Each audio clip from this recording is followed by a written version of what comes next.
part one of Searle's social reality. So the two references that we are using in our examination of Searle's theory of social reality are his book, The Construction of Social Reality, in particular the chapter called The Building Blocks of Social Reality, and the YouTube video, John Searle, Language and the Making of Social Reality. So this video and the subsequent videos are developed around these two resources. So what we're trying to do is examine Searle's theory of social reality, and how is a socially constructed reality possible, in order to provide us with a framework so that we can examine our chosen policy document. And Searle's theory of social reality is one framework that we can use to approach this particular task. In part one, in this video, we're going to talk through Searle's concepts of brute fact and institutional fact. We're going to look at epistemic sense and the ontological sense, and then we're going to look at the objective and the subjective in terms of epistemic objectivity and subjectivity and ontological objectivity and subjectivity. And the contents of this video are drawn, as I said, entirely from the two references that we have access to in the EDR 605 site.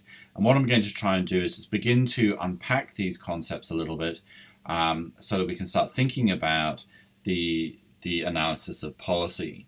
And then in the final installment of these videos, we'll actually consider how Searle's work can be developed into a framework suitable for those purposes. So there are a number of underpinning concepts and thoughts that Searle uses in his theory of social reality. And two of these concepts are this notion of the brute fact and the institutional fact.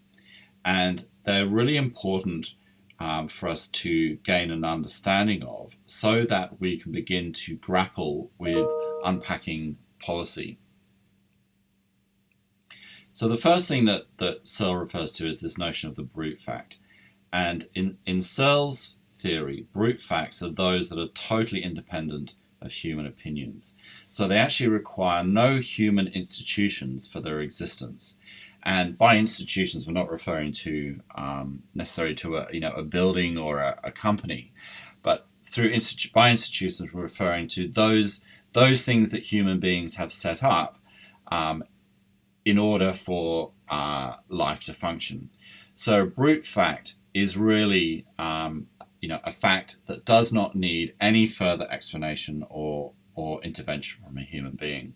And the example that Searle puts forward in his text is Mount Everest has snow and ice on its ice cap. So there is no emotion connected to that. There is no in order for a human being to understand that, yes, they need the human institution of language, but in whilst we're interpreting this theory, that language is given, but they need no other thing other than to be able to understand that language. So Mount Everest, being a mountain that has snow and ice on its ice cap, is not impacted upon or affected by human emotion or human opinion. It is a brute fact that Mount Everest has snow and ice on its ice cap. The other type of fact that Searle puts forward is the institutional fact. And institutional facts are really important in the creation and the development of social reality. So institutional facts are facts dependent on human agreement and opinion and collective agreement. So as you delve deeper into Searle, you'll realize that his understanding of sort of human nature and theory and social reality is in fact this collective agreement. So he puts forward the notion that it is the collective endeavors that make social reality. So an institutional fact is a fact that can be said to exist, but that is underpinned by human beings having an opinion and having in some way intervened in the creation of that fact. So an institutional fact is one that needs human interaction in order for it to exist. So an example that Searle uses frequently is he takes a note, a monetary note from his wallet, and he says that to say a piece of paper is money, we need the human institution of money, and on from that we need the human institution of banks and economies and things like that. But a bank and economies and the institution of money do not exist without human beings. So the things that make up money, so presuming it's a bit of paper money, so cellulose from cells and from plants, they exist without human intervention. But money as a concept and as a fact, we can already agree that it exists. Almost every single person in the world has come into contact with money. But we need that institution of money. There needs to have been collective agreement that money exists and that money has a purpose for us to believe that money is a fact. And as I've already said, these institutional facts really underpin, or they do underpin, the creation of social reality. So we need that collective agreement that money exists in order to be able to say that money is a fact. And indeed, money is a fact, but it can be contended because it relies upon the institutional input. The next two concepts that are incredibly important in Searle's theory of social reality are the epistemic sense and the ontological sense. So he puts forward these two senses of a way that we can engage with what is in front of us, engage through language, through utterances, with developing our social reality. And so the epistemic sense. Epistemology is the pursuit of knowledge, it's the creation of knowledge. And the epistemic sense is predicated on judgments. So we can have knowledge, we can understand knowledge, we can believe that we have knowledge, but it is still based on a judgment. So we have had to form that knowledge, and we form that knowledge through schooling, through reading books, through looking at things on the internet, through making judgments about the things that we're learning about, and then we decide either individually or more likely collectively that is a body of knowledge. But it is very much based on the fact that we are making a judgment about it. So there are some theorists, I think, who believe that we are born with knowledge, but I would say, and certainly my own personal view, is that we are not born with knowledge, that we need to acquire that knowledge through various different means as we progress through our life. The ontological sense, and excuse the two that there's in the ontological sense. So the ontological sense is underpinned by this idea that ontology, as a philosophy, deals with what it is to be and the nature of being. So an ontological perspective is one where you are considering what it is to be. What is this thing, and what is it to be? And it is predicated on entities and modes of existence.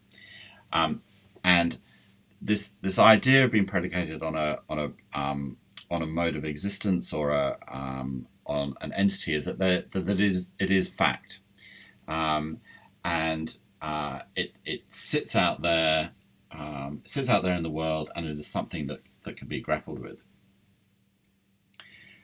Searle takes this one step further. So we've had the brute fact and the institutional fact. We've had his idea of the epistemic sense and the ontological sense, and then he sort of digs deeper into this by bringing in the idea of the objective and the subjective. And we're well versed in that language of the objective and the subjective.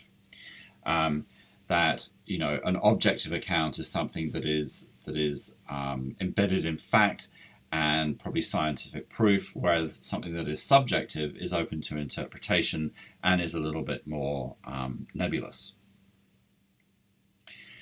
And in his framework of understanding social reality and in his framework that allows us to examine social reality and align it to things that we are examining, such as policy documentation, is that you have epistemic objectivity and epistemic subjectivity, and you have ontological objectivity and ontological subjectivity.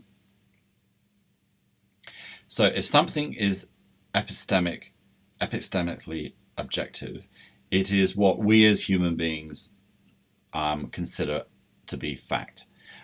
Remember that the epistemic is a judgment. Okay, so it's not a hardcore fact. It's something that we judge to be a fact. So Searle uses the example of Rembrandt was an artist, and because we as human beings have this institutional fact that artists exist, that we're able to create names for people, i.e. Rembrandt, and then when we talk about this human being that has the name of Rembrandt, we're able to, excuse the pun, have a picture of who this person is, and we are able to align the fact that Rembrandt was an artist. And from everything that we know and everything that we've read, we can agree with that. Okay, so epistemically, that fact is objective. It is an objective fact. It is our judgment that is correct. If you then go on to say that Rembrandt was a great artist, that is a judgment that is subjective. So as soon as you start saying he was a great artist, what comes into that is the whole judgment factor, and that one person can have a different perspective from another person. It's probably highly unlikely that two people are going to have a different perspective in terms of him being an artist, but certainly whether he's a great artist or not, there is room for difference there. So to say that Rembrandt is a great artist is an epistemically subjective statement. You then are able to align the same kind of process with the ontological sense. So you're talking about something being ontologically objective and something being ontologically subjective. So remembering that ontology is this idea of what it is to be, the nature of being. So an ontologically objective statement would be that that there is a mountain over there. You could look at a mountain and say that is a mountain, because ontologically, what is it? It is a mountain, and it is an objective statement. There's little room for maneuver on that. To say that you're feeling pain is an ontologically subjective statement, because pain is felt differently by lots of different people. So something that may hurt me may not hurt you. So ontologically, it is a state of being. I am in pain, but it is not an objective statement, because you can't completely clarify what that pain is or the degree to which you're feeling pain. So the notion of pain is still subjective, but we acknowledge that one can be in pain. So we can be in pain, but the degree to which we're in pain is always going to be subjective. So these first things are crucial to us understanding how Searle begins to develop or understands that social reality can be constructed. That we have brute facts that are sort of immovable, and then we have institutional facts that are created through human endeavor and over generations and generations and generations, and become fact. So, if you think about a brute fact of a mountain, it already is a fact, but an institutional fact is one that becomes fact, and we've become to believe it. So that is how, the social reality can actually be constructed. It doesn't necessarily exist already. We have the institutional facts, which are these ones that are driven by human opinion and collective agreement. We have the epistemic sense, which is making a judgment. And we have the ontological sense, which is acknowledging what it is to be. And within that, you can be epistemically objective, Rembrandt was an artist. You can be epistemically subjective. Rembrandt was a great artist or a great painter. You can have, and then you have the ontological sense, which is, you know, what it is to be, and you can be ontologically objective, so that is a mountain, and you can be ontologically subjective, saying I am in pain. As we move through our continuing examinations of Searle, this will again begin to make a little bit more sense. But in terms of what we're doing with assignment number 1, this might be the beginning of a framework that you develop. So what is the relationship between a brute fact and an institutional fact? What is the epistemic? What is the ontological? What is the objective and the subjective? And you can develop that into a framework that you then populate with information as you begin to develop, as you begin to examine your policy.